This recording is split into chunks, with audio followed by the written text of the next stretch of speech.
سميرة العبدي، وكيلة سابقة. أنا كنت أول وكيلة لاعبين ووكيلة مباريات على مستوى العالم العربي، وكنعتبر أنها تجربة مزيانة. ضفت بزاف للمسار ديالي الأكاديمي والمهني في مجال كرة القدم. اكتسبت فيها خبرات وتعرفت على ناس، واكتشفت الصراحة واحد الميدان اللي كان جديد بالنسبة للنساء.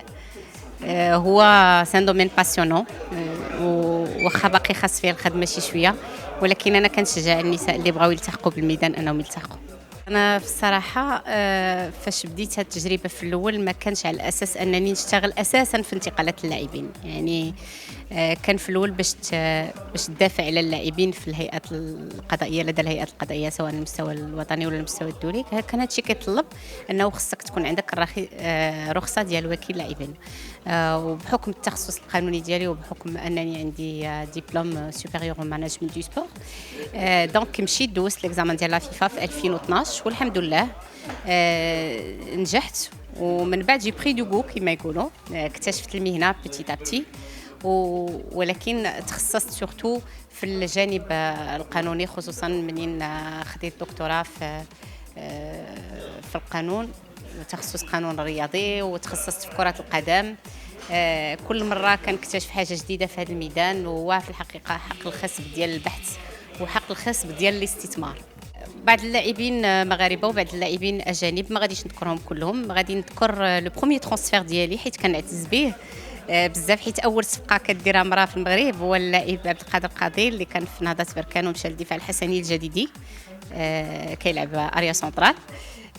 وعلى المستوى ديال الافريقي كان واحد اللاعب اسمه اغو اموا، كان كيلعب ميليو تيران اوفونسيف، دونك كان مشى ديك الوقت للنادي المكناسي، كان باقي كيلعب في الدرجه الاولى.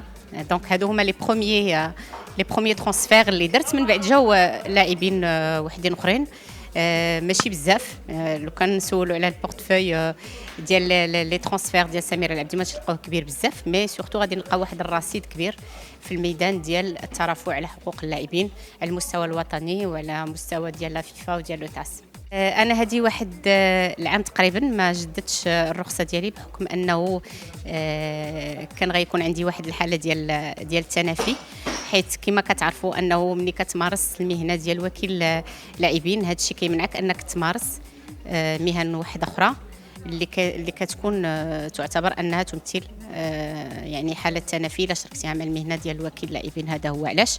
والحمد لله دابا انا اتجهت اكثر البحث العلمي منذ سنة 2018 منين خديت الدكتوراه في دغوا. درت لو تيم ديال احتراف كرة القدم في السياسة الرياضية للدولة. لقيت بأن هذا الميدان ميدان خصب ديال البحث. يعني انا كان عندي تجربه اكاديميه بحكم قريت المانجمنت دو سبور ودغوا دو سبور وداك الشيء، ولقيت بانه انطلاقا من اشتغالي في الميدان انه كاين بعض الاشياء اللي خص فيها بحث وخص فيها تمحيص، وان الجامعه ممكن تعطي اضافات كثيره في ميدان البحث العلمي اللي نقدروا نستافدوا منها، ماشي غير في ميدان كره القدم وانما في الميدان الرياضي بصفه عامه. هذا الشيء علاش مركزه دابا انا على الميدان ديال البحث العلمي. انا الا كنت مطلوب مني اليوم انني نعطي شي نصيحه للاعبين، بحكم انني جو لي زي كوتويي يا كوميم 15 جو سوي دوبي 15 دون الفوتبول. خص بعد اللاعب ما يكونش عنده غير السميه ديال المحترف، حيت لاعب محترف راه لاعب عنده حقوق ولكن ايضا عنده واجبات. خصو يحافظ على راسو، خصو يحافظ على الكارير ديالو، خصو يحافظ على ليجيان دو في ديالو، يكون عنده ان مود دو في دو بروفيسيونيل. هذه من جهه.